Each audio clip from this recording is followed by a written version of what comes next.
அருட்பெருஞ்சோதி அருட்பெருஞ்சோதி தனிப்பெரும் கருணை அருட்பெருஞ்சோதி. எல்லா உயிர்களும் இன்புற்று வாழ்க, வள்ளல் மலரடி வாழ்க வாழ்க, கொல்லா விரதம் குவளை எல்லாம் ஓங்குக, நல்லோ நினைத்த நலம் பெறுக, நன்றி நினைத்த எல்லோரும் வாழ்க இசைந்து. உலக மக்களே, அறிவார்ந்த அன்பர்களே, ஆண்மநேய ஒருமைப்பாடுடைய அன்பர்களே, அருட்பெருஞ்சோதி ஆண்டவருடைய திருவிளையாடலை பார்த்து கொண்டிருக்கிறோம். தொடர்ந்து பார்த்து கொண்டிருக்கிறோம். நமது இறைவன் வல்லப்பமானவர்கள் திருவற்பாவிலே அருளியதை எப்படியெல்லாம் இந்த மண்ணுடைக்க வருவிக்க உற்று அருட்பெருஞ்சோதியுடைய திருவிளையாடல் எப்படியெல்லாம் நடந்தது என்பதை 6 திருமுறைகளிலும் வல்லப்பமானவர்கள் விளக்கமாக நமக்கு அருளியிருக்கிறார்கள். அதன் வழியாக நாம் பார்த்து கொண்டிருக்கிறோம். 1ஆம் திருமுறையை தொடங்கும் போது வல்லப்பமானவர்கள் வருவிக்க உற்று 2வது எட்டில் இருந்து கொண்டிருக்கிறார். 2வது எட்டு என்பது வல்லப்பமானவர்கள் வருவிக்க உற்று 16 ஆண்டுகள் நிறைவான நிலையில் எப்படியெல்லாம் இறைவனிடம் விரும்ப வைக்கிறார் என்பதையும், வல்லப்பமானவர்கள் இந்த மண்ணுலைக்க வருவிக்க உற்ற நிலை 8 ஆண்டுகள் வரைக்கும் தெரியாது. 8 ஆண்டுகள் வரைக்கும் அவருக்கு தெரியாது. 9வது ஆண்டில் அருட்பெருஞ்சோதியாண்டவர் ஆட்கொண்ட பிறகுதான் இறைவனால் வருவிக்க உற்றவன் என்ற நிலை மட்டும் அவருக்கு தெரியும். அதன் பிறகு அவருடைய மறைப்பு நிலை ஏற்பட்டுக் கொண்டிருக்கிறது. கேவல நிலை என்று சொல்வார் வல்லப்பமானவர்கள். கேவலம் நிலை என்பது மறைப்பு நிலை. தனக்கு இறை அருள் எப்படி கிடைக்கும் என்ற நிலை அவருக்கு தெரியாது. சமயங்களும் மதங்களும் மார்க்கங்களும் சூழ்ந்திருந்த காலகட்டங்களில், அதாவது இந்த பிரபஞ்சம் தோன்றிய காலத்திலிருந்தே 4 யுகங்களிலும், கிரேத யுகம், திரேத யுகம், துவார யுகம், கலியுகம். கலியுகம் முடிந்துவிட்டது. 1900 ஆண்டிலே கலியுகம் முடிந்துவிட்டது. இப்போ 4 யுகங்களிலுமே சமயங்களும் மதங்களும் மார்க்கங்களும் அவர்கள் கருத்துக்கு ஏற்றபடி எப்படியெல்லாம் உருவகப்படுத்தினார்கள் என்பதையும், சைவ சமயத்தை சேர்ந்தவர்கள், வைஷ்ணவ சமயத்தை சேர்ந்தவர்கள், கௌபாலம் சமயத்தை சேர்ந்தவர்கள், காணாபத்தியம் சமயத்தை சேர்ந்தவர்கள், சௌரம், சாகதம், இப்படி அவங்க சமயத்தை சேர்ந்தவர்கள் அவர்கள் விருப்பத்திற்கு ஏற்றபடி, விளக்கத்துக்கு ஏற்றபடி, அறிவுக்கு எட்டியபடி இறைவன் இப்படிதான் இருப்பான் என்று பல வகையாக உருவகப்படுத்தினார்கள். உருவகப்படுத்தி அதற்கு ஏற்றபடி ஆலயங்களை அமைத்து, வழிபாட்டு முறைகளை அமைத்து, அதற்கேற்ற குறியீடுகளை அமைத்து, சைவ சமயத்தை சேர்ந்தவர்கள் திருநீறு பூசுவதும், வைணவ சமயத்தை சேர்ந்தவர்கள் நாமமிட்டுக் கொள்ளுவதும், இப்படி எல்லாமே குறியீடுகளை அமைத்து வழிபட்டுக் கொண்டிருந்தார்கள். அந்த காலகட்டங்களில் அருட்பெருஞ்சோதி ஆண்டவர் இந்த சமயங்களும் மதங்களும் மார்க்கங்களும் அழியக்கூடிய நிலையில் வந்துவிட்டது. இனிமேல் 1823ஆம் ஆண்டிலிருந்து 51 ஆண்டுகள் வரைக்கும், அதாவது 1874, இந்த 51 வருடங்களில் தன்னுடைய மகனை இந்த மண்ணிற்கு ஒரு தாயின் வழியாக அனுப்பி சுத்த சன்மார்க்கத்தை கொடுப்பதற்காக, மற்ற மார்க்கங்களும் சமயங்களும் மதங்களும் எல்லாம் மனிதர்களால் உருவாக்கப்பட்டது. இறைவனால் உருவாக்கப்பட்டது சுத்த சன்மார்க்கம் உலக மக்களுக்கு தெரியப்படுத்த வேண்டும். உலக மக்களை எல்லாம் ஒரே சுத்த சன்மார்க்கத்தில் சேர்த்து எல்லா மக்களும் சமரசமாக வாழ வேண்டும் என்பதற்காகவே தன் மகனை ஒரு தாயின் வழியாக வருவிக்க உற்று 51 ஆண்டுகள் கழித்து தன் மகனை இறைவனாக்குகிறார் அருட்பெருஞ்சோதி ஆண்டவர். இந்த 51 ஆண்டுகளிலும் ஏற்பட்ட திருவிளையாடலை தான் நாம் பார்த்து கொண்டிருக்கிறோம். 1ஆம் திருமுறையிலே நமது பிள்ளை பெருமானவர்கள், பிள்ளை பெருமான் என்பது செல்வப்பிள்ளை. அருட்பெருஞ்சோதி ஆண்டவர் தன் மகனுக்கு இட்ட பெயர் செல்வப்பிள்ளை. திருவற்பாவிலே உண்டு. அப்போ இந்த பிள்ளை பெருமானவர்கள் 16 ஆண்டுகளுக்குள் எப்படி எல்லாம் இறைவனிடம் முறையீடு செய்கிறார், எப்படி இறைவனை உருவகப்படுத்துகிறார் என்பதையும், அதன் பிறகு 3ஆம் எட்டுக்கு வரும்போது 24, அதாவது வருவிக்க உற்று 24 ஆண்டுகள் வரையிலும் வல்லப்பமனுக்கு வயதில்லை. நான் அடிக்கடி பதிவு செய்திருக்கிறேன். அவர் ஒவ்வொரு யுகத்திலும் இருந்த இறைவன் அவர். அப்போ அவர் 24 ஆண்டுகளுக்குள் எப்படியெல்லாம் திருவொற்றியூருக்கு சென்று இறைவனை வேண்டுகிறார் என்பதையும், 4ஆம் திருமுறைக்கு வரும்போது, அதாவது 25 ஆண்டுகளுக்கு மேல் வருவிக்க உற்று 25 ஆண்டுகளுக்கு மேல் 33 ஆண்டுகள் வரையிலும் அந்த 8 ஆண்டுகள் எப்படியெல்லாம் இறைவனுடைய திருவிளையாடல் நடந்தது என்பதையும், அதன் பிறகு 5வது எட்டில் வரும்போது 40, 33வது ஆண்டிலிருந்து 40 ஆண்டுகள் வரைக்கும் அந்த 8 ஆண்டுகளில் எப்படியெல்லாம் திருவிளையாடல் நடந்தது என்பதையும், அதன் பிறகு 6வது இட்டில் 6 48 41வது ஆண்டிலிருந்து 48 ஆண்டுகளுக்குள் எப்படியெல்லாம் திருவிளையாடல் நடந்தது என்பதையும், இறுதியாக இறுதி கட்டமான அந்த 3 ஆண்டுகளில் எப்படியெல்லாம் இறைவனுடைய அருளை பெற்று இறைவன் தன்னோடு இணைந்து கொண்டு எப்படி இறைவனானார் என்பதையும் படிப்படியாக நாம் திருவருட்பாவின் வாயிலாக பார்த்துக் கொண்டிருக்கிறோம். அந்த வகையில் இங்கு நாம் பார்க்கிறது வரையில் அருட்பெருஞ்சோதி ஆண்டவருடைய திருவிளையாடல் ஆரம்பமாகிறது. 1ஆம் திருமுறையிலிருந்து திருவருள் முறையீடு என்ற பதிகத்திலிருந்து. திருவருள் முறையீடு என்பது இறைவனால் வருவிக்க உற்ற பிறகு தான் யார் என்று தெரிந்த நிலை வந்து விடுகிறது. இறைவனால் வருவிக்க உற்றவன் என்ற நிலை மட்டும் நமது பிள்ளை பெருமானுக்கு தெரிகிறது. அப்போ இறைவனிடம் முறையீடு செய்கிறார். திருவருள் முறையீடு, எனக்கு அருள் செய்ய வேண்டும் என்று முறையீடு செய்கிறார். நல்ல கவனிங்க. திருவருள் முறையீடு 9வது பாடல். இறைவனுடைய அருட்பெருஞ்சோதியுடைய திருவிளையாடல் எப்படியெல்லாம் நடக்கிறது, தன் மகனை எப்படியெல்லாம் சமயங்களிலும் மதங்களிலும் மார்க்கங்களிலும் ஈடுபட செய்தார். வல்லப்பமானவர்கள் விரும்பி இருந்தியதில்லை, மதங்களிலும் சமயங்களிலும் விரும்பி இருந்தது இல்லை. ஆக இறைவனுடைய திருவிளையாடல் நடந்து கொண்டிருக்கிறது. இப்ப பாருங்க, திருவருள் முறையீடில் 9வது பாடல். ஒவ்வொரு பாடலின் மூலமாக நாம் பார்த்துக் கொண்டிருக்கிறோம். ஒரே நாளில் இறைவனுடைய திருவிளையாடலை சொல்லிவிட முடியாது. 4 ஆண்டுகள் தேவை. அதை தான் நம்ம இப்போ ஆரம்பிச்சிருக்கோம். 4 ஆண்டுகள் வரைக்கும் இறைவனுடைய திருவிளையாடல் நடக்கும். நீங்கள் தினமும் இதை பார்க்க வேண்டும். பிரபஞ்சம் தோன்றிய காலத்திலிருந்து எத்தனையோ திருவிளையாடல்களை சொன்னார்கள். சிவனுடைய திருவிளையாடல், பிரம்மனுடைய திருவிளையாடல், விஷ்ணுவுடைய திருவிளையாடல் எல்லாம் சொன்னார்கள். முருகனுடைய திருவிளையாடல் எல்லாம் சொன்னாங்க. ஆனால் 200 ஆண்டுகளுக்கு முன்னால் நடந்த அருட்பெருஞ்சோதியுடைய திருவிளையாடலை உலக மக்களுக்கு யாரும் தெரியப்படுத்தவில்லை. அது திருவருட்பாவில் அந்த உண்மை இருக்கிறது. அதை நாம் பார்த்து கொண்டிருக்கிறோம். திருவருள் முறையீடு 9வது பாடல். நான் படும் பாடு சிவனே. இங்கே சிவனே என்று சொல்லுவார், தியாகராஜ பெருமான் என்று சொல்லுவார், மாசிலாமணி என்று சொல்லுவார், பிச்சை ஆண்டி என்று சொல்லுவார். நல்லா கவனிச்சுக்கிட்டே வருவீங்க. ஏன்னா இதை நல்லா கவனிச்சாதான் சுத்த சன்மார்க்கத்தை பெற்ற பிறகு அருட்பெருஞ்சோதி ஆண்டவர் சொல்லும் போது அந்த விளக்கம் உங்களுக்கு புரியும். இப்போ சமயங்களிலும் மதங்களிலும் மார்க்கங்களில் ஈடுபட்டு கொண்டு நமது பிள்ளை பெருமானவர்கள் திருநீர் பூசிக்கொண்டு உத்திராட்ச மாலையை போட்டுக்கொண்டு கடுக்கான் போட்டுக்கொண்டு இருந்து கொண்டிருக்கிறார். இது இறைவனுடைய திருவிளையாடல் நடந்து கொண்டிருக்கிறது. நான் படும் பாடு சிவனே, உலகர் நவிலும் பஞ்சுதான் படுமோ, சொல்லத்தான் படுமோ, என்னத்தான் படுமோ, கான் படும் கண்ணியில் மான் படுமாறு கலங்கி நின்றேன். ஏன் படுகின்றனை, ஏன் படுகின்றனை என்று இறங்காய் என்னில் என் செய்தேனே. இறைவா, உன்னால் வருவிக்க உற்றவன் என்ற நிலை எனக்கு தெரிந்துவிட்டது. உன்னால் நான் வருவிக்க உற்றவன். இந்த மண்ணுலகில் நான் படுகின்ற துன்பம் இருக்கிறதே, அது சரியா? நான் படும் பாடு சிவனே. அப்ப சிவன் என்று சொல்லுவார். சுத்த சன்மார்க்கத்தை பெற்ற பிறகு அருட்பெருஞ்சோதி என்று சொல்லுவார். சிவனுக்கும் அருட்பெருஞ்சாண்டவர் போல வித்தியாசத்தை நீங்கள் பார்க்க வேண்டும். சிவன் வேறு, அருட்பெருஞ்சாண்டவர் வேறு. சிவன் சமயங்களை சைவ சமயத்தை சேர்ந்தவன். நடராஜனும் சரி, சிவபெருமானும் சரி, இந்த உலகத்தில் சொல்லப்பட்ட எத்தனை பேர்கள் இருந்தாலும் சரி, சொக்கநாதன், தியாகராஜ பெருமான், சுந்தர மகாலிங்கம், எப்படி வேணா நீங்க எடுத்துக்கலாம். எல்லாமே ஒண்ணுதான், சைவ சமயத்தை சேர்ந்த பெயர்கள். நான் படும் பாடு சிவனே, நான் படுகின்ற துன்பம் சிவனே. உலகில் சொல்லப்படுகின்ற அந்த பஞ்சு இருக்கே, அது கூட படாது. பஞ்சு காத்துல பறந்துகிட்டு இருக்கும்.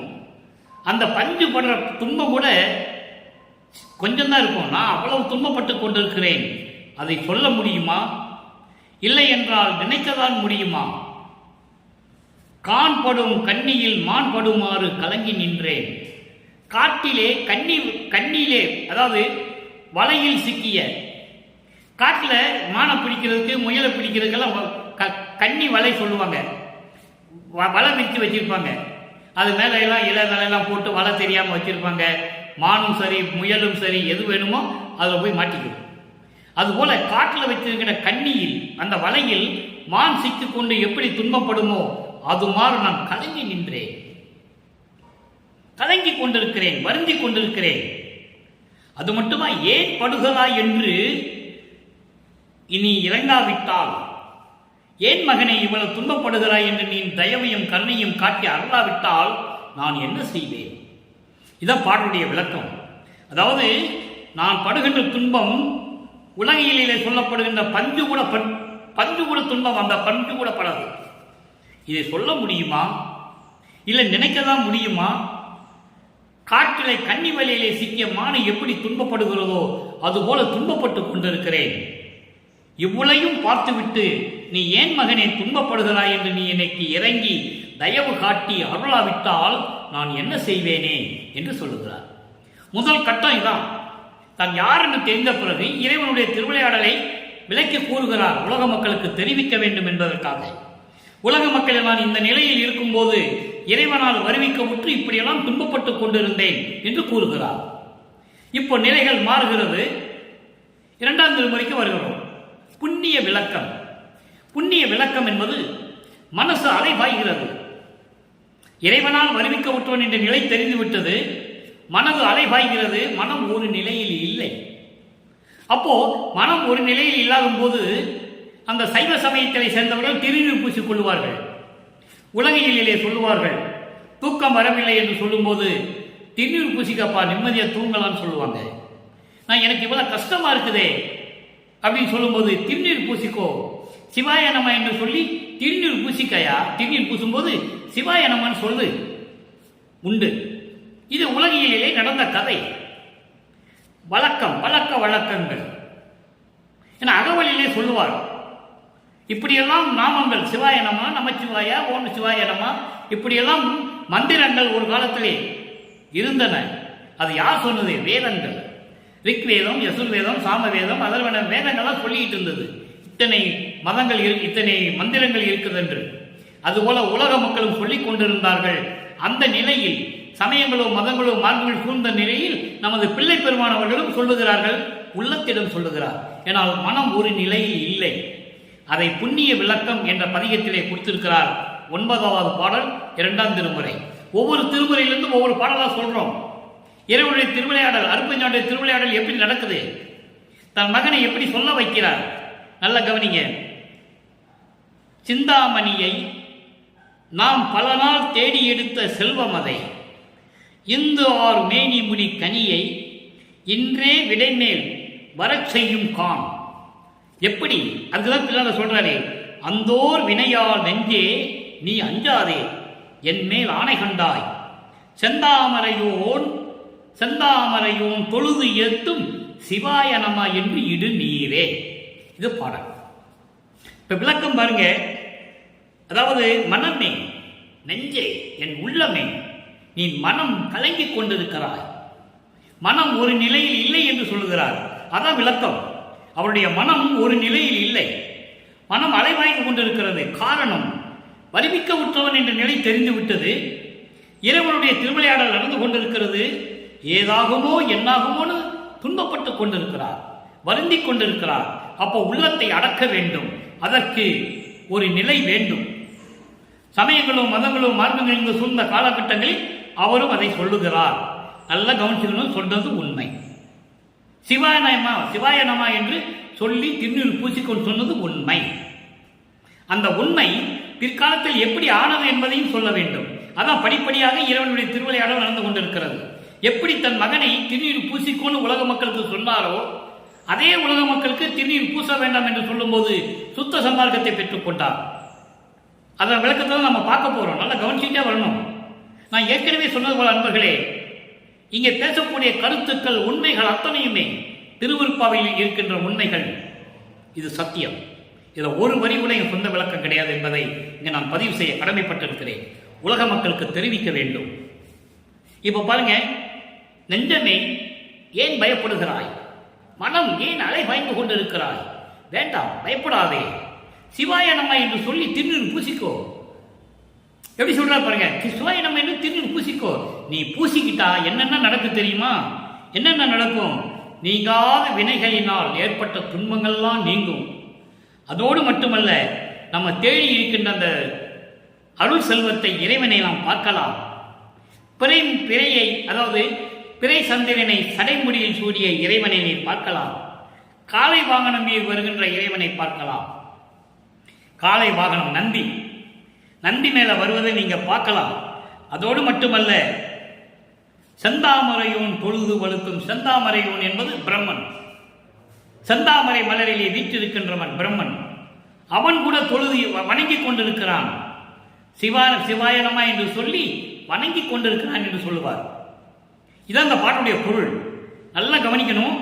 உள்ளத்தை ஒரு நிலைப்படுத்துவதற்காக சமயங்களும் மதங்களும் மார்க்கங்களும் சூழ்ந்திருந்த காலகட்டங்களில் வல்லப்பமானவர்களும் திருநீர் பூசிக்கொண்டு உள்ளத்திடம் சொல்லுவது போல உலக மக்களுக்கு சொல்லுகிறார்.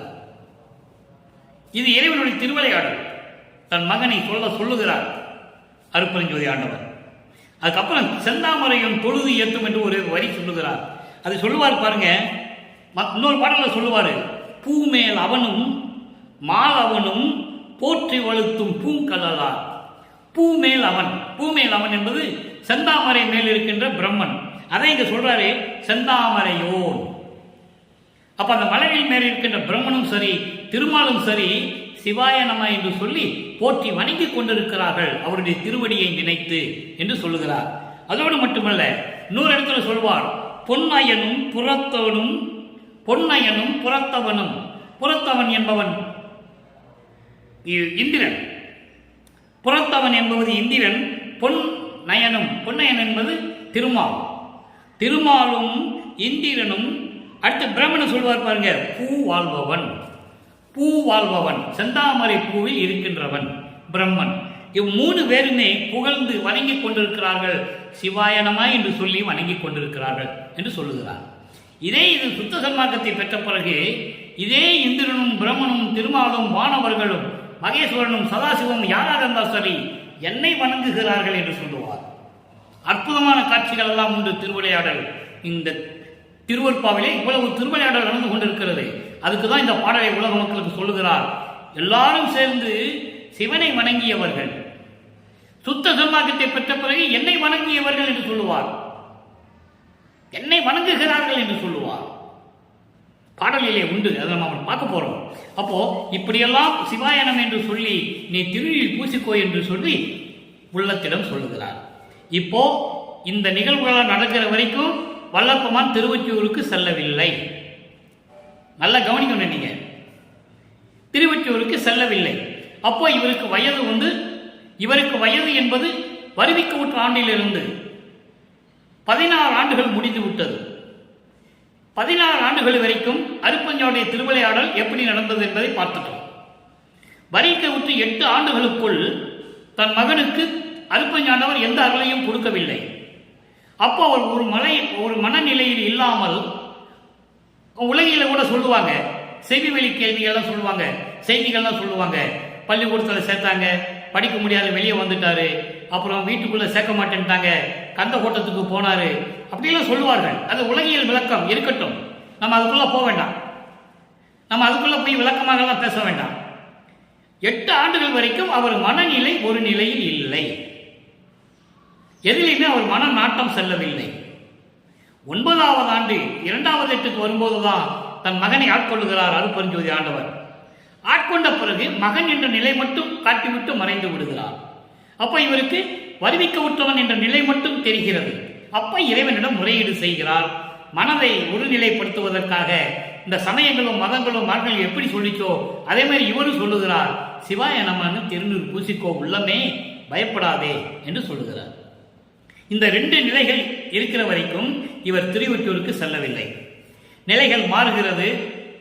அதன் பிறகு திருவொற்றியூர் செல்லுகிறார். அங்கே 3ஆம் திருமுறை உருவாகிறது. திருவொற்றியூருக்கு செல்லும் போது தியாகராஜ பெருமானை பவனி வருவதை, அதாவது திருவிழா வீதி வருவதை பார்க்க வேண்டும் என்பதற்காக அங்கே செல்லுகிறார். பதிகம் திருவிழா வீதி என்ற ஒரு பதிகமே முதல் பதிகம் 3ஆம் திருமுறையிலே திருவொற்றியூரிலே இந்த திருவிளையாடல் நடக்கிறது. அப்ப திருவொற்றியூரிலே திருவிளையாடல் நடக்கும் போது இறைவனை பார்ப்பதற்காக தெருவிலை நின்று கொண்டிருக்கிறார். இவருடைய பவனியை பார்த்து, கண்கொள்ளா காட்சியை பார்த்து நின்று கொண்டிருக்கிறார். மெய்மறந்து நின்று கொண்டிருக்கிறார். அவ்வளவுதான். இறைவன் வந்து அருளை கொடுக்கவில்லை, பேசவில்லை. இந்த நிலை மட்டும்தான் இருக்கிறது. நம்ம போக போக நிறைய பேச போறோம், நிறைய பார்க்க போறோம். இந்த பாட்டுடைய பொருள் மட்டும். 9வது பாடல் ஏற்கனவே நான் இதுக்கு விளக்கம் கொடுத்திருக்கிறேன். யூடியூப்ல 3ஆம் திருமுறை முழுவதுமாக 235 பாடல்களுக்கு விளக்கம் கொடுத்திருக்கேன், நீங்க பார்த்துக்கலாம். திருவிழா வீதி, திருவிழா வீதி என்று நீங்க டைப் பண்ணீங்கன்னா வந்துடும். 9வது பாடல்ல இது சொல்றாரு, நான் பார்க்க போனேன், அவருடைய அழகை பார்த்தேன், பவனியை பார்த்து கண்டு ரசித்து மெய்மருந்து நின்றேன் என்று உள்ளத்திடம் தோழியிடம் சொல்லுவது போல அந்த பாடலை நமக்கு அருளியிருப்பார்கள். தன்னை தலைவியாகவும் இறைவனை தலைவனாகவும் உருவகம் செய்து கற்பனை செய்து வர்ணனை செய்து தோழியிடம் சொல்லுவது போல உள்ளத்திடம் சொல்லுவார். உள்ளத்திடம் சொல்லுவது போல உலக மக்களுக்கு சொல்லுவார். எப்படி? உலக மக்களை நான் திருவொற்றியூருக்கு நான் செல்லும் போது தியாகராஜ பெருமானுடைய வீதி விழா பார்ப்பதற்காக நான் சென்றேன், அவருடைய அழகை பார்த்து ரசித்துக் கொண்டு மெய்மறந்து நின்று கொண்டிருந்தேன் என்று சொல்லுவார். இறைவன் எந்த அருளையும் கொடுக்கவில்லை என்று சொல்லுவார்.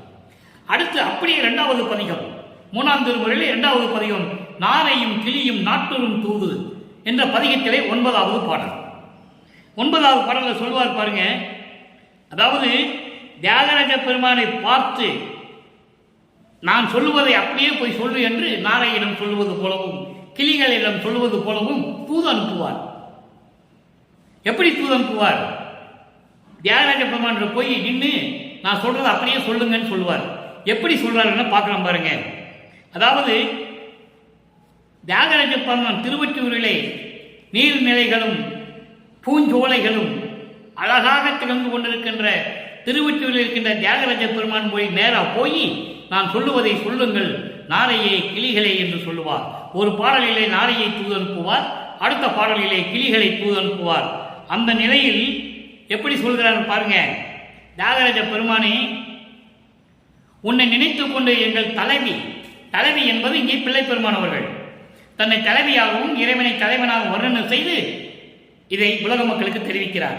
நாரையும் கிளிகளும் போய் சொல்லுது, எங்கள் தலைவி உன்னுடைய திருவிழாவை கண்ட பிறகு, அதாவது உன்னுடைய பவனியை பார்த்து விட்டு வந்த பிறகு தூங்குவதில்லை, உணவு உண்பதில்லை, சரியாக குளிப்பதில்லை, கூந்தலிலே பூ சூடுவதில்லை, ஆடைகளை சரியாக அணிந்து கொள்வதில்லை, தூய்மையாக கூட இருக்கவில்லை, விரும்பவில்லை, அவள் ஒரு நிலையில் இல்லாமல் இருந்து கொண்டிருக்கிறாள் என்று நீங்கள் தியாகராஜ பெருமானிடம் போய் சொல்லுங்கள் என்று சொல்லுகிறார். இதை ஏன் மக்களுக்கு இந்த விளக்கத்தை கொடுக்கிறார் என்றால், நான் நேரடியாக போய் பார்த்தா கூட அவர் என்னை வந்து பார்ப்பதில்லை, என்னிடம் பேசுவதில்லை, அதனால்தான் நான் இப்படியெல்லாம் தூது அனுப்பி கொண்டிருந்தேன் என்று சொல்லுவார். ஆக 3ஆம் திருமுறையில் வரும்போது இறைவனுடைய திருவிளையாடல் எப்படி நடக்குது பாருங்க. திரும்பி வந்து பதில் சொல்லவில்லை, அங்கே இறைவனுடைய திருவிளையாடல் நடக்கிறது. இது சூட்சுமமான விளக்கம், இது இறைவனுடைய சூட்சுமமான விளக்கம். அப்ப தியாகராஜ பெருமான் என்ன சொல்லியிருப்பாரு? நாரையையும் கிளியையும் போய் அது எங்களுக்கு தெரியும், நீங்க உங்க வேலையை பாருங்கன்னு சொல்லி அனுப்பியிருப்பாரு. இதுதான் திருவிளையாடல். ஏனென்றால் காலங்கள் இருக்கிறது. இப்போ வருவிக்க உற்று 20 ஆண்டுகளுக்குள்ள இந்த நிகழ்ச்சிகள்லாம் நடக்குது. வல்லப்பமானவர்களை வருவிக்க உற்று 20 ஆண்டுகளுக்குள் இந்த 3ஆம் திருமுறை நடந்து கொண்டிருக்கிறது.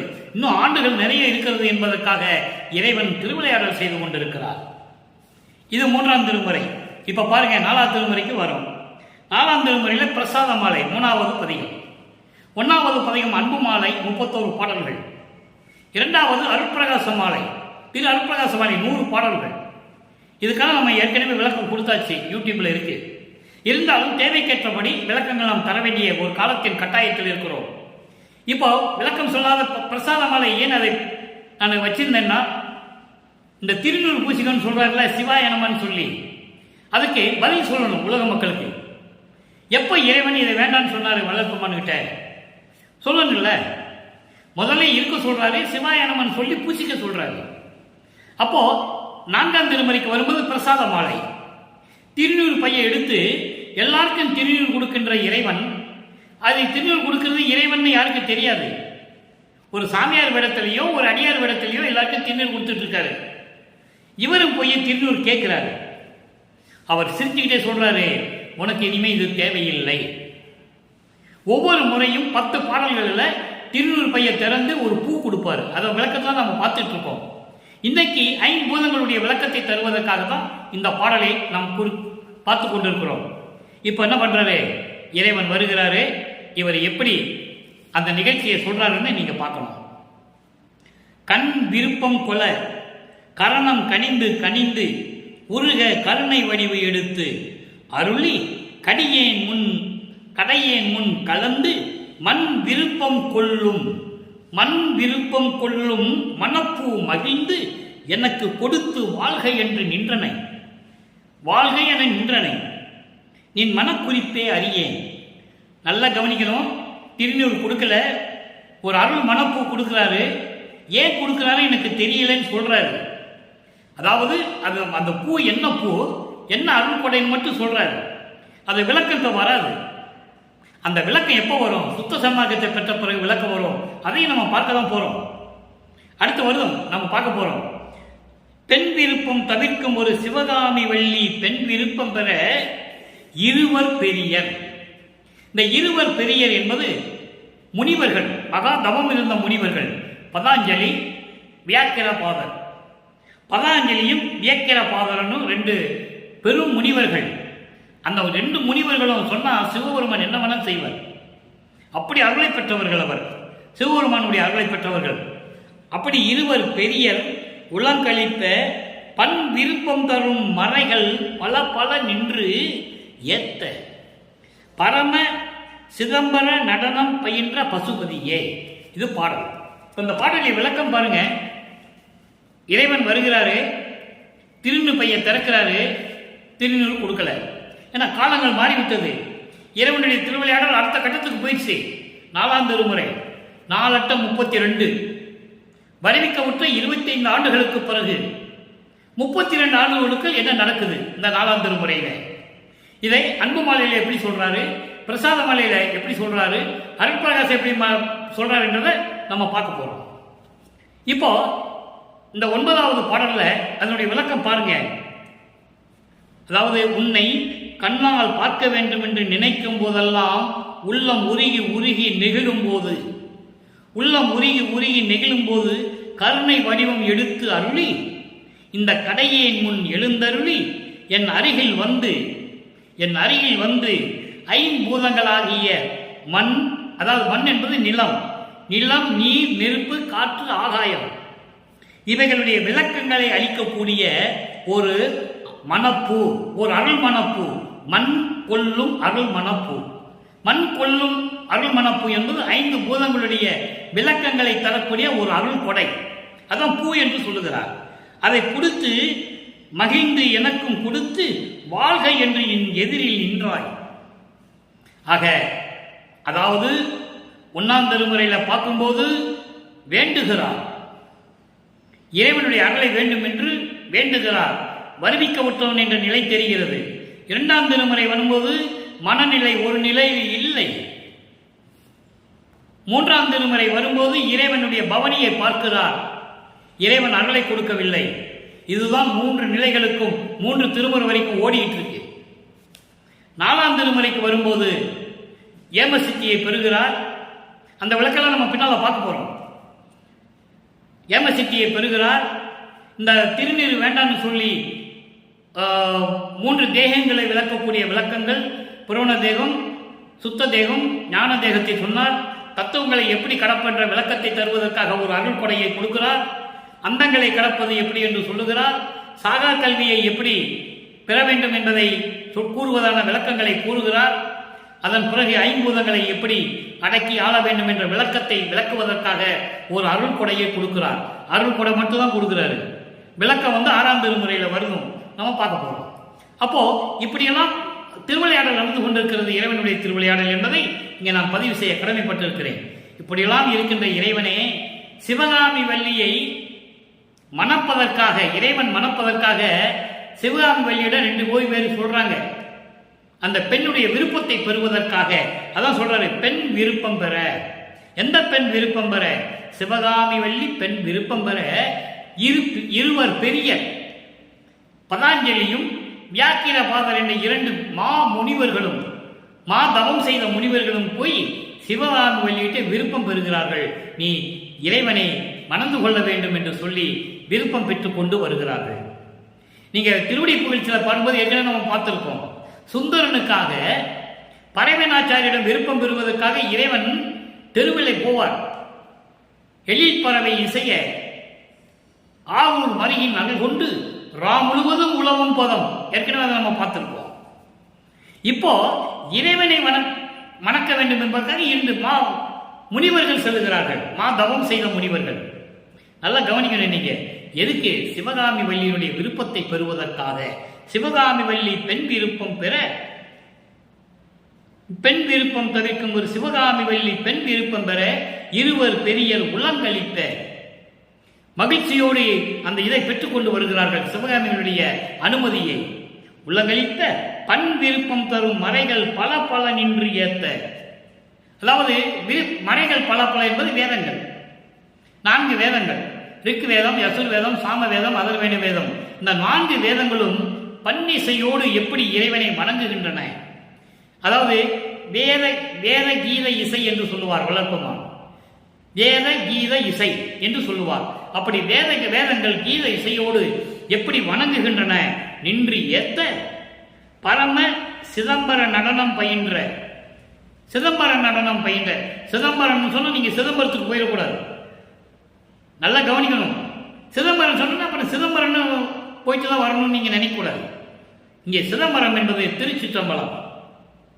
திருச்சிற்றம்பலத்தை அருள்நடனம் செய்து கொண்டிருக்கின்ற பசுபதியே. இறைவனுக்கு பசுபதி என்ற ஒரு பெயர் உண்டு. அதுக்கு ஒரு சின்ன விளக்கம். ஏற்கனவே பசு பாசம் இந்த 3 நிலையுடைய விளக்கம் நம்ம ஏற்கனவே யூடியூப்ல இருக்கு.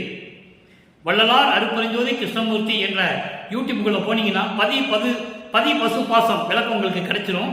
இங்கே நான் சுருக்கமாக சொல்லுகிறேன். பசு என்பது மலங்கள் சூழ்ந்த ஆன்மா.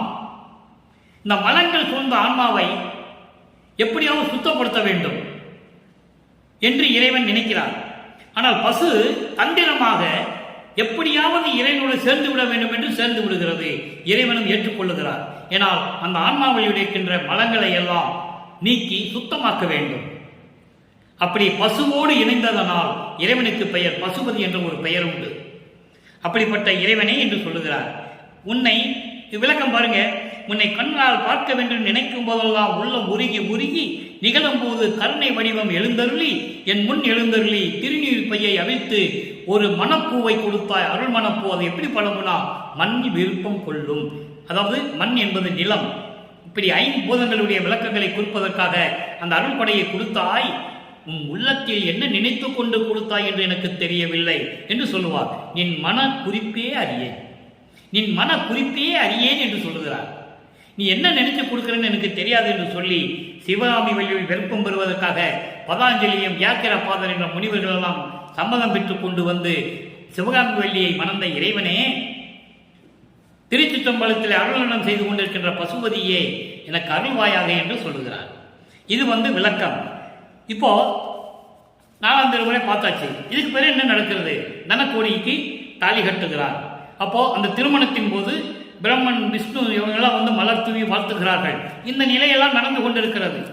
இது விரிவாக பார்ப்போம். ஒவ்வொரு பாடலிலும் இருக்கிறது. நம்ம அதை பார்க்க போறோம். சுருக்கமாக சொல்லுகிறேன்.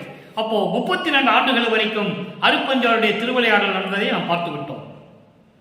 8 ஆண்டுகளுக்குள் என்ன நடந்தது? வருவிக்கவுற்று பிள்ளை பெருமானவர்களுக்கு வல்லப்பமானவர்களுக்கு 8 ஆண்டுகளுக்குள் என்ன நடந்தது?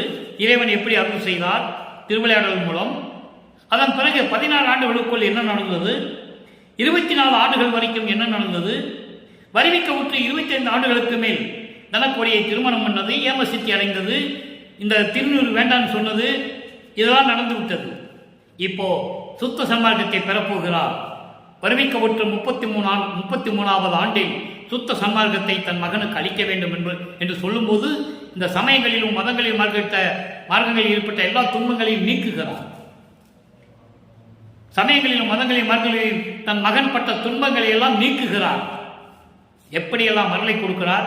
இறைவன் யார் என்பதை சொல்லுகிறார். உண்மையான இறைவன் யார்? நல்ல கவனிங்க. பதிவிலக்கம் ஆரம்பத்திலிருந்து வரும். 6ஆம் திருமுறை ஆரம்பத்திலிருந்து 4வது பதிகம். முதல்ல அருட்பெருஞ்சோதி அகவல், அதன் பிறகு அருட்பெருஞ்சோதி அட்டகம், அதுக்கு பிறகு பதிவிலக்கம். பதிவிலக்கம் என்பது பதி என்பது கடவுள். உண்மையான கடவுள் யார் என்பதை விளக்கி கூறுவது 9வது பாடல். ரவி மதி உடுக்கல். ரவி மதி உடுக்கல் முதல் கலைகளெல்லாம் தம்போர் லேசமதாய் என் கடந்தை இலங்கிய பிண்டம் அண்டம் பரவுமற்றை பொருள்கள். முதல்ல பாடலை படிச்சு நான் அப்புறம் விளக்கம் சொல்றேன், அதான் உங்களுக்கு புரியும். உயிர்த்திரள் முதல் எல்லாம் பகர் அகத்தும் புறத்தும் அகப்புறத்தும் புறப்புறத்தும் விரைவி எங்கும் நீக்கமர விளங்கி அந்தம் ஆதி விளம்பரிய பேரொளியாய். நல்ல கவனிங்க, பேரொளி. இறைவனை உருவகப்படுத்த மாட்டாருங்க, பேரொளி என்று சொல்லுவார் அருட்பெருஞ்சோதி. பேரொளியாய் அவ்வொளி பேரொளியாய் உறவுரு சின் மாத்திரமாம் திருச்சிற்றம்பலத்தே ஓங்குகின்ற தனி கடவுள் ஒருவர் உண்டே கண்டி. ஒருத்தர் தான் கடவுள். நீங்க சொல்ற மாதிரி சமயங்கள்ல சொல்ற மாதிரி இத்தனை பேர்கள்லாம் கிடையாது. ஒரே பேர் தான் அருட்பெருஞ்சோதி, பேரொளி. அப்படி ஒரு கடவுள் இருக்கிறார் என்று சொல்லுகிறார். இந்த பாடலுடைய விளக்கம் பாருங்க, நல்லா கவனிக்க நண்பர்களே. நான் ஏற்கனவே கூறியது போல நேரத்தை கடத்துவதற்காகவோ காலத்தை வீணாக்குவதற்காகவோ இதெல்லாம் நான் கூறுவதில்லை. வல்லப்பெருமான் அவர்கள் திருமுறைகளிலே எப்படி இறைவனுடைய திருவிளையாடல் நடந்தது என்பதையும், இறைவன் ஆட்கொள்வதற்கு முன்னால் எப்படியெல்லாம் இந்த மண்ணுலகிலே ஒரு தாயின் வழியாக வந்து வருவிக்க உற்று எப்படி துன்பப்பட்டார் என்பதையும், இந்த சுத்த சன்மார்க்கத்தை உலக மக்களிடம் எப்படி கூறுகிறார் என்பதையும், இறைவன் யார் என்ற விளக்கத்தையும் கொடுத்து கொண்டிருப்பதை உங்களிடம் பேசிக் கொண்டிருக்கிறேன், விளக்கம் கூறிக்கொண்டிருக்கிறேன். இரவி என்பது சூரியன், மதி என்பது சந்திரன், உடுக்கல் என்பது நட்சத்திரங்கள். சூரியனும் சந்திரனும் நட்சத்திரங்கள் முதல் கலைகள் எல்லாம், கலைகள் என்பது கலை நூல்கள், வேதங்கள் 4, ரிக்குவேதம், யசுர்வேதம், சாமவேதம், அதர்வேண வேதம், ஆகம நூல்கள் 28. அதெல்லாம் விளக்கம் சொல்லணும்னு நமக்கு நேரம் பத்தாது. 28 நூல்கள். இதெல்லாம் என்ன செய்தான்? சுலபமாக, அதாவது லேசமதாய் சுலபமாக எளிதாக எண்ணிக்கை இல்லாமல் விளங்கி கொண்டிருக்கின்ற, காண முடியாத அளவுக்கு பார்க்க முடியாத நிலையில் இருந்து கொண்டிருக்கின்ற பிண்டம் அண்டம். பிண்டங்களும், பிண்டம் என்பது உயிரினங்கள், அண்டம் என்பது அசையும் அசையா பொருள்கள். இவற்றையெல்லாம் எளிதாக விளங்கக்கூடிய மற்ற பொருள்கள் உயிர் திரள்கள். இந்த பிண்டம் என்று சொல்லும்போது உயிர் திரள்களை சொல்கிறார். அண்டங்கள் என்பது சொல்லும்போது அசையும் அசையா பொருள்களை சொல்லுகிறார். சர அசர என்று சொல்லுவார். சர அசர, சர என்பது அசையக்கூடிய பொருள்கள், அசர என்பது அசையா பொருள்கள். அப்படி அசையும் அசையா பொருள்களும் உயிர்த்திரள் முதல் எல்லாம் சொல்லுகின்ற அகத்தும் புறத்தும் அகப்புறத்தும் புறப்புறத்தும். இந்த அகப்புறம் அகப்புறம் புறப்புறம் இது எல்லாமே பிண்டங்களிலும் உண்டு, அண்டங்களிலும் உண்டு. ஏற்கனவே இதை பற்றி நிறைய விளக்கங்கள் நான் கொடுத்திருக்கிறேன். அகம் என்பது அண்டங்களிலே, அகம் என்பது அக்னி, அகப்புறம் என்பது சூரியன், புறம் என்பது சந்திரன், புறப்புறம் என்பது நட்சத்திரங்கள். அவங்க முதலே சொல்றாரு, சூரியன் சந்திரன் நட்சத்திரங்கள் முதலே சொல்றாரு. ரவி மதி உடுக்கல் என்று சொல்லுகிறார். இப்படி அண்டங்களிலும் பிண்டங்களிலும் எங்கும் முழுவதுமாக பரிபூரணமாக நிரவி, பிண்டங்களிலே அகம் என்பது ஆன்மா, அகப்புறம் என்பது ஜீவன், புறம் என்பது அந்த கரணங்கள், புறப்புறம் என்பது ஐம்பொறிகள், கண் காது வாக்கு மெய், இதெல்லாம் வரும்.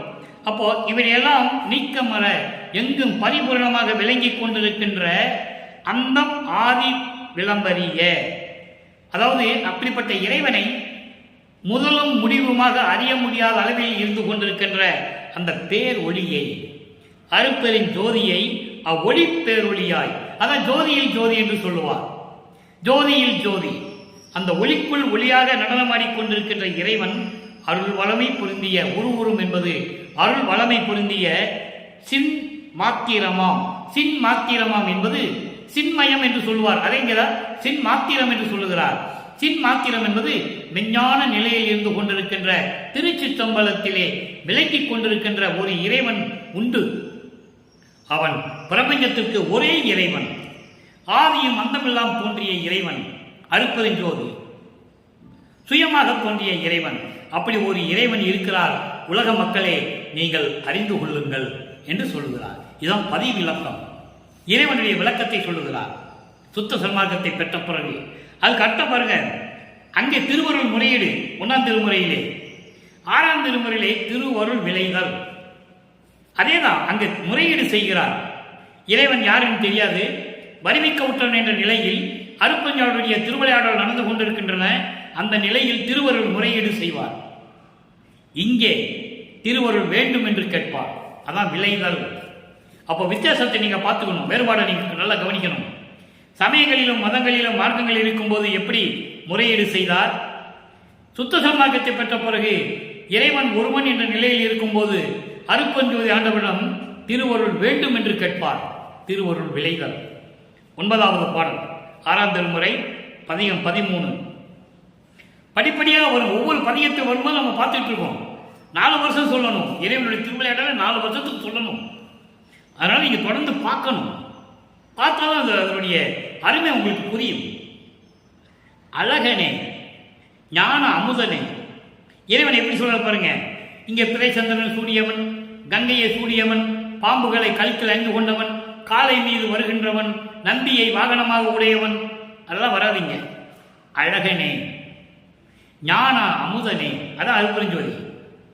எந்தன் அப்பனே, அம்பலத்து அரசே, குலகனே. குலகனே என்றால் பல பொருள் உண்டு. அழகானவன் என்று சொல்லலாம், நேர்மையானவன் என்று சொல்லலாம், நண்பனானவன் என்று சொல்லலாம். ஆனால் இங்கே அழகன், குலகன் என்பது உயிர் இரக்கம் கொண்டவன். உயிர் இரக்கம் கொண்டவன், அதான் குலகன் என்று சொல்லுகிறார். உயிர் இரக்கம் கொண்டவனே, இன்பக் கொடி உளங்களிக்கும் கொழுனனே. கொழுனன் என்றால் கணவன். இன்ப கொடி உளம் கழிக்கும். இன்பக் கொடி என்பது சிவகாமி வள்ளி. நீங்க நல்லா கவனிக்கணும். இப்ப ஏற்கனவே பார்த்தோம், பெரியவர் இருவர் சிவகாமி வள்ளியிடம் விருப்பம் பெறுவதற்காக செல்லுவார்கள். பார்த்தோம். 4ஆம் திருமுறையில நம்ம பார்த்தோம். பிரசாத மாலையில நம்ம பார்த்தோம். அதே இங்க 6ஆம் திருமுறையில எப்படி சொல்றாரு பாருங்க. அப்போ கல்யாணம் ஆயிடுச்சு. சிவகாமி வள்ளியை கணவனாக, அதாவது சிவகாமி வள்ளியை மணந்து கொண்டார். அந்த நிலைக்கு தான் இந்த பாடல் தொடர்கிறது. பிரசாத மாலையிலே 9வது பாடலிலே சிவகாமி வள்ளியுடைய விருப்பம் பெறுவதற்காக பதாஞ்சலியும் வியாக்கிரபாதர் என்ற 2 பெரியவர்கள் என்பது மாதவம் செய்த முனிவர்கள் செல்லுகிறார்கள். அதன் பிறகு 6ஆம் திருமுறைக்கு வரும்போது சொல்றார் பாருங்க. இளம் கொடி உளம் கழிக்கும் கொழுனனே, சிவகாமி வள்ளி உள்ளம் மகிழக்கூடிய கணவனே. அப்போ இதனுடைய வித்தியாசத்தை நீங்க புரிஞ்சுக்கணும். வித்தியாசம் என்பது படிப்படியாக இறைவனுடைய திருவிளையாடல் எப்படி நடக்கிறது அதை தான் நீங்க கவனிக்கணும். அங்கே பெண்ணுடைய விருப்பம் பார்க்க போவாங்க, இங்க மணந்து கொண்டார், அதான் கொழுனனே சொல்லுகிறார். அதோடு மட்டுமல்ல, சுத்த சன்மார்க்க கழக நேர் நின்ற கருணை மாநிதியே, சுத்த சன்மார்க்க சங்கத்தின் தலைவனே. அழகா சொல்ற. சுத்த சன்மார்க்க சங்கத்தின் கழகம் என்பது சங்கம். சுத்த சன்மார்க்க சங்கத்தின் தலைவனே, சுத்த சன்மார்க்கத்தை உருவாக்கிய கருணை மாநிதியே, கடவுளே கடவுளே என நான் பலக நேர்ந்திட்டேன். உன்னைதானே கடவுளே கடவுளே என்று சொல்லி விரும்பி சொல்லிக் கொண்டிருக்கிறேன். நீதானே கடவுள், நீதான் கடவுள் என்று நான் சொல்லிக் கொண்டிருக்கிறேன் என்று சொல்லுகிறார். அதை பலக நேர்ந்திட்டேன் என்று சொல்லுகிறார். உன்னிடம் வந்து சேர்ந்து விட்டேன். கடவுளே கடவுளே என்று உன்னிடம் வந்து சேர்ந்து விட்டேன். கடவுளே கடவுளே என்று உன்னிடம் அடைக்கலமாகிவிட்டேன். கடவுளே அவயம், கடவுளே அவயம் என்று நான் சொல்லிக் கொண்டிருக்கிறேன். இன்னும் இவ்வுலகில் உன்னாலே வருவிக்க உற்று இன்னுமே இந்த மண்ணுலகில் பழம் கனல் அழுங்குதல் அழகோ. பழம் கண் ஆள் என்பது துன்பங்களால் மனம் வருந்துவது அழகா இருக்கா? இது தந்தைக்கு அழகா என்று சொல்லி இந்த பாடலை நமக்கு அருளி இருக்கிறார்கள். அடுத்து இப்ப பாருங்க, இறைவனுடைய திருவிளையாடல் பதிகம் 48. ஆண்டு அருளிய அருமையை வியத்தல். இதுவரைக்கும் நடந்தது திருவிளையாடல். இப்பவும் திருவிளையாடல் எப்படி ஆண்டு அருளை கொடுத்தார் என்பதை சொல்லுகிறார். நல்லா கவனிக்கணும். மறைமுடி விளங்கும் பெரும் பொருள் என்கோ என்று சொன்னால் என்று சொல்லுவதா, உன்னை அப்படி அழைப்பதா என்று பொருள். மண்ணும் ஆகம பொருள் என்கோ, குறை முடித்து அருள் செய்யும் தெய்வமே என்கோ, குணம் பெறும் குன்றமே என்கோ, பிறை முடிக்கு அணிந்த பெருந்தகை என்கோ, பெரிய அம்பலத்தரசு என்கோ, இறைமுடி பொருள் என் உள்ளம்பெற அளித்து இங்கு என்னை ஆண்டு அருளிய உன்னை என்று சொல்லுகிறார். அதாவது வேதங்களில் மேல் விளங்குகின்ற ரிக்வேதம், யசுர்வேதம், சாமவேதம், அதர்வண வேதம், இந்த வேதங்களுடைய விளக்கங்களுக்கு மேல் விளங்குகின்ற இறைவன் என்று உன்னை நான் அழைப்பதா? ஆகம நூல்கள் 28 நூல்கள் சொல்லுகின்ற விளக்கங்களின் மேல் இருக்கின்ற இறைவன் என்று நாம் சொல்லுவதா? இந்த சமயங்களிலும் மதங்களிலும் மார்க்கங்களில் இருக்கும் போது என்னுடைய தவறுகளை எல்லாம் மன்னித்து எனக்கு அருளிய இறைவன் என்று உன்னை நான் அழைப்பதா? குணம் பெறும் குன்றம் என்று நான் சொல்லுவதா? என் குணங்கள் கொண்ட இறைவன் என்று சொல்லுவதா? என் குணங்கள் என்பது தன்பயத்தினாதல், தூய உடம்பினாதல், இயற்கையை உணர்வினாதல், முற்றும் உணருதல், இயற்கையை பாசமாகவே நீக்குதல், முடிவில் ஆற்றல் உடைமை, பேரறிவில் உடைமை, வரம்பில் இன்பம் உடைமை. இப்படி 8 குணங்கள் உண்டு இறைவனுக்கு. அப்படி குணம் கொண்ட இறைவன் என்று நாம் சொல்லுவதா? இங்க நல்ல கவனிங்க. பிறை முடிக்கு அணிந்த பெருந்தகை என்று சொல்லுவதா? இங்க பிறை முடிக்கு அணிந்த என்பது பிறை சந்திரனை சூடிய இறைவன் என்று சொல்லக்கூடாது. இது வேற அர்த்தம். இது சமயங்களிலும் மதங்களிலும் சொல்லும்போது பிறைமுடி என்பது பிறை சந்திரனை சூடிய இறைவன் என்று சொல்லுவார். இங்கே பிறைமுடிக்கு அணிந்த பெருந்தகை என்பது சான்றோர்கள் போற்று புகழக்கூடிய வணங்கக்கூடிய இறைவன் என்று உன்னை நான் சொல்லுவதா? பெரிய அம்பலத்தரசு என்று சொல்லுவதா? இறைமுடி பொருள் என் உளம்பெற அளித்து இங்கு என்னை ஆண்டருளிய உன்னை. இறைமுடி பொருள், இறைமுடி பொருள் என்பது மேலான கடவுள் நிலையை என் உள்ளத்தில் இருந்து கொண்டு எனக்கு அளித்த உன்னை இந்த மண்ணுலகிலே நான் உன்னை எப்படி சொல்லி அழைப்பது? மேலான கடவுள் நிலையை என் உள்ள மகிழ அளித்து, அதான் இறைமுடி பொருள். இறைமுடி பொருள், இறை என்பது கடவுள் நிலை, முடிப்பொருள் என்பது முடிவாக இறைநிலையை கடவுள் நிலையை என் உள்ளத்தில் மகிழ்ந்து அளித்து என்னை ஆட்கொண்டாயே, ஆண்டருளே உன்னை நான் எப்படி சொல்லி அழைப்பது என்று கூறுகிறார். இறுதியாக ஒரே ஒரு விளக்கம் நண்பர்களே, சொல்லிதான் ஆக வேண்டியிருக்கிறது. நேரம் கடந்து விட்டது. இருந்தாலும் ஒரு 2 நிமிடத்தில் இந்த விளக்கம். ஆடேடி பந்து என்ற பதிகம் 114 பதிகம். அங்கே எப்படியெல்லாம் தோழியிடம் சொல்லுவார் இறைவனை பார்க்க முடியவில்லை என்று. இந்த தோழியிடம் சொல்லுகிறார். சுத்த சன்மார்க்கத்தை, தோழி என்பது உள்ளம், தன்னை பெண்ணாக உருவகப்படுத்தி தோழியை உள்ளத்தை உருவகப்படுத்தி சுத்த சன்மார்க்கத்தை பெற்று என்னோடு இருக்க வேண்டும் என்று எப்படி சொல்லுகிறார்? அது ஆடேடி பந்து. ஆடேடி பந்து என்பது பந்தாடுவதல்ல, இந்த பக்கம் வந்துட்டு பந்து தட்டிக்கிட்டு விளையாடுவதல்ல. சுத்த சன்மார்க்கத்தை பெற்றுக்கொண்டு நீ எப்படி என்னோடு இருக்க வேண்டும், மகிழ்வோடு இருக்க வேண்டும் என்பதை தான் இந்த பாடலிலே கூறுகிறார். ஈரமும் அன்பமும் கொண்டு இன்னொருள் பெற்றேன், இரக்கத்தையும் தயவையும் இறைவனிடமிருந்து நான் பெற்றுக்கொண்டேன். என் மார்க்கம் இரவாத சன்மார்க்கம் தோழி. உள்ளத்திடம் சொல்லுகிறார். அங்க உள்ளத்திடம் என்ன சொல்லுவாரு? திருநீர் பூசிக்கோன்னு சொல்லுவாரு. நல்லா கவனிக்கணும். சிவாயனமான்னு சொல்லி திருநீர் பூசிக்கோன்னு சொல்லுவாரு. இங்க என்ன சொல்றாரு? என் மார்க்கம் இரவாத சன்மார்க்கம் தோழி. காரமும் புலிப்பாரமும் தோப்பும் கயப்போட ஓப்போட கசப்போட கூட்டி ஊர் அமுது உண்டு நீ ஒளியாதே. உலகியல்ல சாப்பிடுவது போல ஊர் என்பது உலகம். உலகியல் நடக்கை, உலகியல் வழக்கிலே காரமாகவும் உப்பு எல்லாம் சேர்த்து சாப்பிட்டு நீ செத்து போகாது என்று சொல்லுகிறார். மனதிடம் சொல்லுவது போல உலக மக்களுக்கு சொல்லுகிறார். அப்ப என்ன பண்ணணும்? அழியாத, நீ அழியாத அந்தோ ஊழியோடு ஊழியும் உளவாமை நீக்கும் ஆரமுதம் உண்டு என்னோடு ஆடேடி பந்து. இறைவனுடைய சுத்த சன்மார்க்கத்தை பெற்றுக்கொண்டு என்றைக்கும் அழியாத இருக்கின்ற மரணத்தை நீக்கக்கூடிய அழிக்கக்கூடிய ஆரமுது என்பது சுத்த சன்மார்க்கம். சுத்த சன்மார்க்கத்தை பெற்றுக்கொண்டு என்னோடு ஆடேடி பந்து என்பது என்னோடு மகிழ்ச்சியாய் இரு என்று சொல்கிறார். அருப்பெருஞ்சோதி கண்டு ஆடேடி பந்து. அருப்பெருஞ்சோதியை நினைத்துக் கொண்டு உள்ளத்திலே என் உள்ளமே சுத்த சன்மார்க்கத்தை பெற்றுக்கொண்டு அழியாமல் மரணமில்லா பெருவாயை பெற்றுக்கொண்டு நீ என்னோடு மகிழ்ச்சியோடு இருப்பாயாக என்று சொல்லுகிறார். இந்த பாடலை ஏன் அருளினார்கள்? அங்கே திரு பூசணன் சொல்லுவார் சிவாய நமத்துல உள்ளத்திடம். அதே உள்ளத்தில் இங்கே சொல்லுகிறார், சுத்த சன்மார்க்கத்தை பெற்றுக்கொண்டு மகிழ்வோடு நீ என்னோடு மரணமில்லா பெருவாழ்வில் இருந்து கொண்டிரு உள்ளமே எனது நெஞ்சை என்று சொல்லுகிறார். உலக மக்களிடம் சொல்லுகிறார், என் மார்க்கம் சுத்த சன்மார்க்கம். உலக மக்களே, சுத்த சன்மார்க்கத்தை பெற்றுக்கொண்டு நீங்கள் மரணமில்லா பெருவாழ்வில் மகிழ்ச்சியோடு இருங்கள் என்று சொல்லி இந்த பாடலை நம் கல்வி இருக்கிறார்கள். எனவே அன்பர்களே, படிப்படியாக அருப்பெருஞ்சோதியுடைய திருவிளையாடலை பார்த்துக் கொண்டிருக்கிறோம். திருவிளையாடல் தொடரும். சுத்த சன்மார்க்கத்தை பெற்றுக்கொண்டு நீங்களும் மகாமந்திரத்தை சொல்லி இறைவனிடம் எல்லா பொருளையும் பெற்றுக்கொண்டு நோயற்ற வாழ்வை நீங்கள் வாழ இறைவனுடைய தயவோடையும் கருணையோடையும் வேண்டி இந்த வள்ளலார் வழியை விடைபெறுகிறேன். மீண்டும் நாளை சந்திப்போம். அருப்பெருஞ்சோதி ஆண்டவருடைய திருவிளையாடல் தொடரும். அருட்பெருஞ்சோதி அருட்பெருஞ்சோதி, தனிப்பெரும் கருணை அருட்பெருஞ்சோதி.